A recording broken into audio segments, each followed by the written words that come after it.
Hi guys, my name is Katie, and today I am going to show you how to ferment your own sauerkraut. So here I have 2 heads of cabbage that I got from the fruit and vegetable stand that is outside of the Little Rock cannery called the Veggie Guys. And I am going to start by shredding this cabbage. Then I have unrefined sea salt. This is pure sea salt, so there are no anticoagulants in it, which you want to make sure that you don't have any anticoagulants when you are fermenting. Here I have a half-gallon mason jar. I have an airlock lid with a valve on it because we are going to create an anaerobic environment for the sauerkraut. And I have a weight that I'm going to use to hold my sauerkraut underneath the brine that we are going to be making here. So the first thing you want to know about sauerkraut is we're actually going to save a few of these larger leaves when we pull them off the outside. And we are going to put them to the side because we are going to use 1 or 2 of them to create a barrier to push the small pieces of sauerkraut below the brine. I am going to go ahead and get this shredded, and then I'll come back and show you the next steps. Okay, so thankfully via my food processor that went pretty quick. Any large pieces that are in here I'm kind of just going to toss as I go through because you don't want to leave those in your ferment because they won't ferment the way you think they will. So now what we're going to do is, you may be thinking like, that is a big bowl of cabbage. How's it all going to fit in the jar? What we are going to do is we are going to add the salt to the cabbage, and we're going to start to massage it in. And it takes about 10 minutes to massage it in. It's a really cool process. What actually happens as you're doing this, you're just going to squeeze it. Just stick your hands in there and squeeze it. Just massage all that salt in. So when you're fermenting anything that you're doing as a kraut, plants have a solid cell wall structure, and plants are mostly water inside their cells. So this cabbage is full of water, and salt activates the process of osmosis. And as I'm massaging the salt into the cabbage, it is beginning to pull the water out of the cell walls, and it will begin making a brine. So when you're fermenting something that is a kraut, it is actually a vegetable that is fermented and brine from the water inside the vegetable, which is really cool. If you're fermenting pickles and things like that, you're always creating a brine with water and salt, sometimes adding vinegars, but this is a little different. So I'm just going to keep massaging, and it's already starting to go down quite a bit. I love this part, it's so cool. You can hear it all squeak, and you can feel the change. It's like kneading bread. I love when you can start to feel the bread stretch and change its texture. I think it's just the coolest thing in the world, watching and feeling food transform. So as we create this salty brine and we ferment this cabbage in the jar, there's a bacteria called lactobacillus. That bacteria is really lactic acid, and it is going to start to break down the vegetable, and it's also going to preserve it. It is a really cool process, and it's going to release carbon dioxide, which are all the bubbles that you see coming out of your jar. The more bubbles, the happier your ferment. I think I showed you guys a video with my jalapenos with all the bubbles in my jar. All the bubbles make me really happy. So you can see it's only been a couple of minutes, and already the moisture is starting to come out of the cabbage, and the cabbage is starting to transform. Oh, this is my favorite part. It's when the foam starts to come out. It starts to get like foamy and crunchy, and you can see like all the juices are starting to come out of it. Oh, it's the coolest part. Now it's really foamy. Just kind of drips out.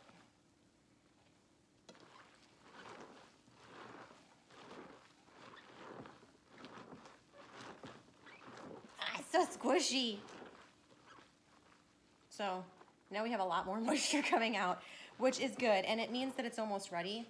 For me, I like where if I can push the cabbage to the side, I see like residual liquid drip down the bowl, and I'm not completely there yet. So my only fear is that if I put this into the jar now, I won't have enough brine to completely cover the top of the cabbage and push it underneath the brine fully. Okay, so this is where I want it. I can squeeze it and the juice kind of just pours out. We have a nice brine in here. We have quite a bit of brine. We will be able to cover our cabbage fully when we get it in the jar. So I'm going to wash my hands, and then I will show you how to pack it into the jar. Oh, my from salty and crunchy. Okay, so what I'm gonna do, I'm just gonna start dropping cabbage into the jar.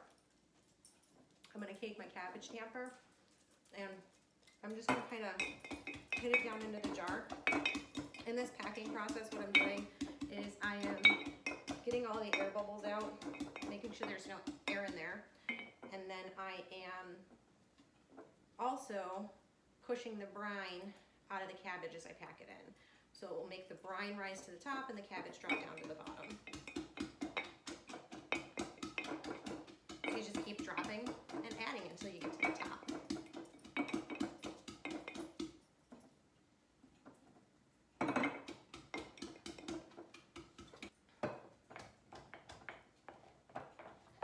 So now I have my cabbage packed in my jar, and I'm just gonna give it a nice big push down to make sure that the brine rises, which it is, which is really great.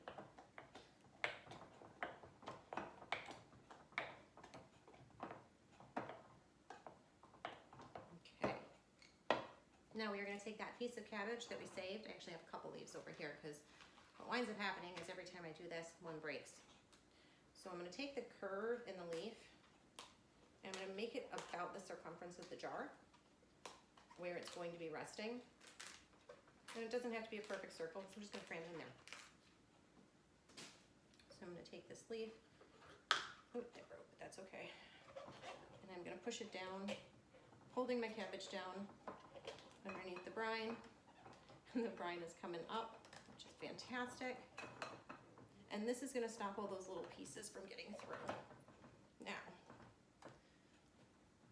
the next step is I am gonna add our fermentation weight. Just drop it in there. I'm gonna add a big paper towel. I am just gonna wipe down the inside of this jar to make sure there's no little pieces of cabbage floating in there. The outside of the jar is a pretty big mess too. So my brine that is left in the bowl has some pieces of cabbage floating in it, and since I don't want those floating at the top of my ferment, I'm actually gonna strain them through a little bit of cheesecloth first. So I have a funnel with some cheesecloth, and I'm just gonna take the rest of this brine and I'm gonna pour it through the cheesecloth on top of my ferment. So I'm just gonna add my airlock lid. And then this is going to sit to rest in my dark fermenting cabinet, and it is gonna stay in there for 4 weeks to 8 weeks, depending on the taste. The taste is all up to you. You can open it up to check on it every once in a while. You don't want to stir around in there. If you have any cabbage that floats to the top, just scrape it off. If you see any, you're going to see some things growing in there that are not mold, be careful. But if you see any mold growing in there, that's when you know that you have to cut your losses and throw it away. After the period where it ferments for 4 to 8 weeks or longer, some people like it to go more longer, you can take it and put it in the refrigerator, and the cold will slow the fermentation process. So here is some sauerkraut I made a couple months ago that I had sitting in the refrigerator, and it is still good. It is still crunchy. It smells great. There's no mold growing on it. And then here I have an example of a red cabbage kraut that I made, which is really crunchy. And this has been in the refrigerator for even longer, and it is still fantastic. It still has a sweet smell, and there's nothing growing in there.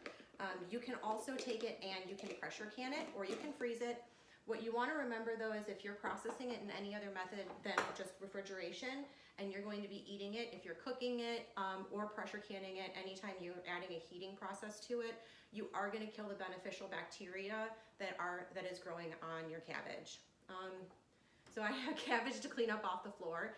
It was a wonderful weekend, and I hope that this inspires you guys to stop by and see what we do at the cannery. I hope it inspires you to get your hands dirty, and I hope it inspires you to feel the way I feel about food and understand that good food truly comes from your own hands.